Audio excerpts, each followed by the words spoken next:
1940. La guerre fait rage.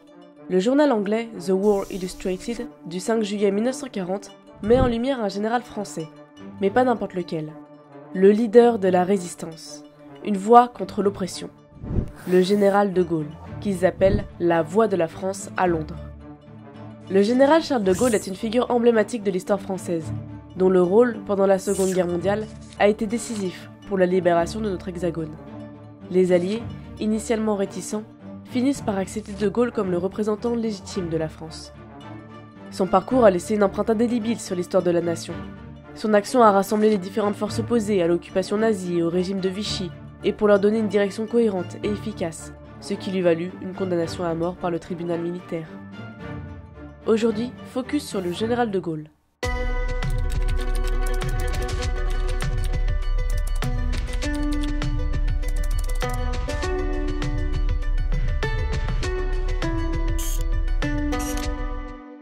Né le 22 novembre 1890 à Lille, Charles de Gaulle grandit dans une famille catholique et patriote, ce qui a profondément influencé ses valeurs et ses aspirations. Diplômé de l'école spéciale militaire de Saint-Cyr, il se distingue par son intelligence stratégique et son courage durant la Première Guerre mondiale, où il est fait prisonnier après avoir été blessé à plusieurs reprises. Entre les deux guerres, il développe des théories militaires innovantes, prônant notamment l'utilisation des chars de combat. Le 3 septembre 1939, les Alliés déclarent la guerre à l'Allemagne nazie, qui a envahi la Pologne. À partir de cette date, va alors se dérouler ce que les historiens appellent la drôle de guerre, une période de calme relatif entre les belligérants plutôt que de batailles rangées. La France, saignée à blanc par la dernière guerre, dispose de très peu d'hommes jeunes pour résister à son puissant voisin.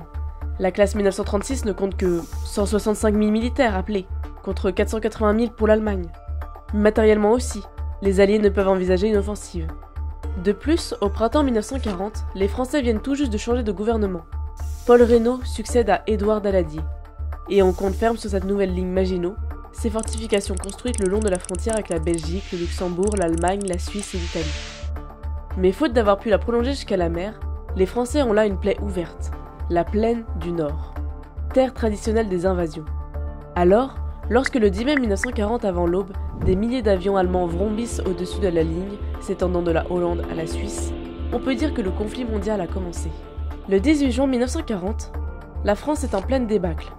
Depuis le 10 mai, à la suite de la fin de la drôle de guerre, les forces allemandes n'ont de cesse de combattre et envahir l'Europe du Nord, dont la France.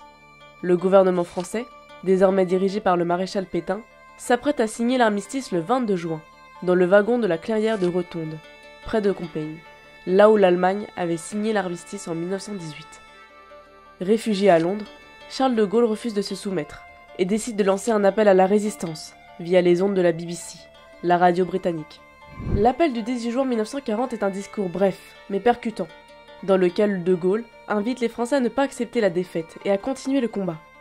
Cet acte fondateur marque le début de la France libre, mouvement qui va progressivement rassembler les résistants de l'intérieur et de l'extérieur.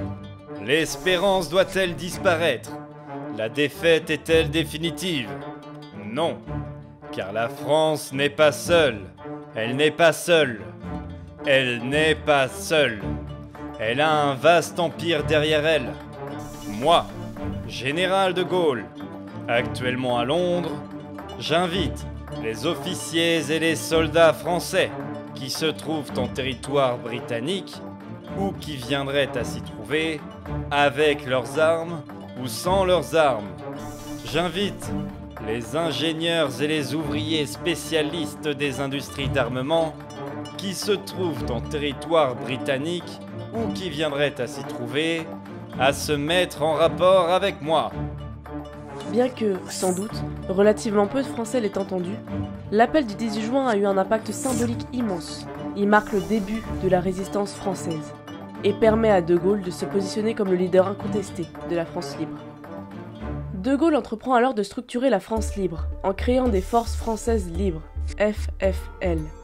Il s'agit de rassembler les volontaires qui rejoignent Londres, ainsi que les colonies françaises qui se rallient à lui, comme l'Afrique équatoriale française. Ces forces vont participer activement au combat aux côtés des Alliés, notamment en Afrique du Nord et en Italie. L'occupation de la France par les forces allemandes commence en juin 1940. Le pays est divisé en deux zones. La zone occupée au nord et à l'ouest, sous contrôle direct des nazis, et la zone libre, au sud, administrée par le gouvernement de Vichy, dirigé par le maréchal Pétain. Ce dernier, bien que héros de la Première Guerre mondiale, adopte une politique de collaboration avec l'Allemagne, ce qui suscite l'indignation et la révolte de nombreux Français. Grâce à l'action décisive du général Charles de Gaulle, la résistance, bien que fragmentée au début, gagne progressivement en cohésion et en efficacité. Dans son célèbre discours, il termine par un appel au soutien et à la cohésion française. Quoi qu'il arrive, la flamme de la résistance française ne doit pas s'éteindre et ne s'éteindra pas. Demain, comme aujourd'hui, je parlerai à la radio de Londres. Dès les premiers jours de l'occupation, des actes de résistance spontanés émergent. Des individus et des petits groupes commencent à s'organiser pour saboter les infrastructures allemandes, diffuser des tracts et aider les juifs et les réfugiés à échapper aux persécutions. À l'intérieur du pays, la résistance se coordonne petit à petit. Des réseaux clandestins se forment, regroupant des individus de toute origine sociale et politique.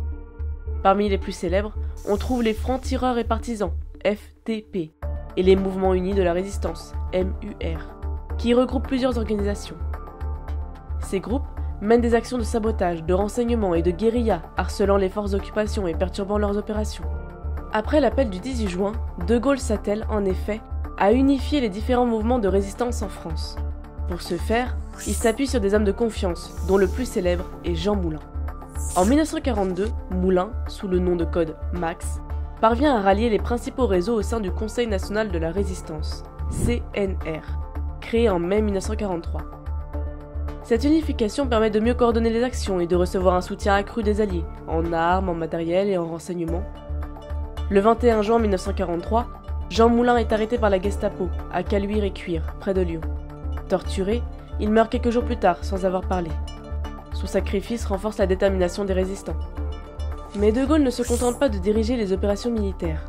Il travaille également à asseoir sa légitimité politique. En 1943, il crée le Comité français de libération nationale, CFLN, AAG, qui devient le gouvernement provisoire de la France libre, reconnu par les Alliés. Le 6 juin 1944, les Alliés préparent le débarquement en Normandie, une opération décisive pour la libération de l'Europe occidentale. De Gaulle, bien qu'un temps tenu à l'écart des préparatifs par les Américains, parvient à s'imposer comme un interlocuteur incontournable. Il insiste sur la nécessité de restaurer la souveraineté française dès la libération du territoire. De Gaulle, accompagné de plusieurs officiers français, débarque à son tour le 14 juin à Courseulles-sur-Mer. Il est accueilli en libérateur par la population locale. En août 1944, les forces alliées progressent rapidement vers Paris. Le 19 août, galvanisés par l'approche de la libération, les résistants parisiens, les forces françaises de l'intérieur FFI, sous la direction du colonel Roll Tanguy, déclenchent un soulèvement. Les combats de rue sont intenses, mais les résistants parviennent à tenir jusqu'à l'arrivée des troupes alliées. La capitulation des forces allemandes est finalement obtenue grâce à l'intervention de la 2e division blindée du général Leclerc, fidèle à De Gaulle. Le 25 août 1944, De Gaulle fait son entrée triomphale dans Paris libéré. Accueilli par une foule en liesse, il se rend à l'hôtel de ville où il prononce un discours resté célèbre. Pourquoi voulez-vous que nous dissimulions l'émotion qui nous étreint tous, hommes et femmes, qui sommes ici, chez nous, dans Paris debout, pour se libérer, et qui a su le faire de ses mains? Non, nous ne dissimulerons pas cette émotion profonde et sacrée. Il y a là des minutes qui dépassent chacune de nos pauvres vies. Dans ce discours, De Gaulle rend hommage à la résistance et appelle à l'unité nationale. Il insiste sur la nécessité de reconstruire la France. Ces mots résonnent comme un appel à la réconciliation et à la reconstruction. Paris, Paris outragé, Paris brisé, Paris martyrisé, mais Paris libéré, libéré par lui-même, libéré par son peuple, avec le concours des armées de la France, avec l'appui et le concours de la France tout entière, de la France qui se bat, de la seule France, de la vraie France, de la France éternelle. Après la guerre, De Gaulle quitte brièvement la vie politique avant de revenir en 1958 en pleine crise algérienne. Il est alors appelé à former un nouveau gouvernement et joue un rôle clé dans la rédaction de la Constitution de la Ve République, dont il devient le premier président en 1959. Sous sa présidence, la France connaît une période de modernisation et de réformes importantes, notamment dans les domaines économiques et sociaux. De Gaulle démissionne en 1969, mais son héritage perdure.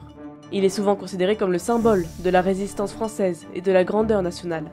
Sa capacité à diriger, marquée par une forte personnalité et une vision claire de l'indépendance et de la souveraineté de la France, continue d'inspirer de nombreux politiciens et citoyens. Charles de Gaulle décède le 9 novembre 1970, laissant derrière lui une empreinte sur l'histoire de la France et du monde.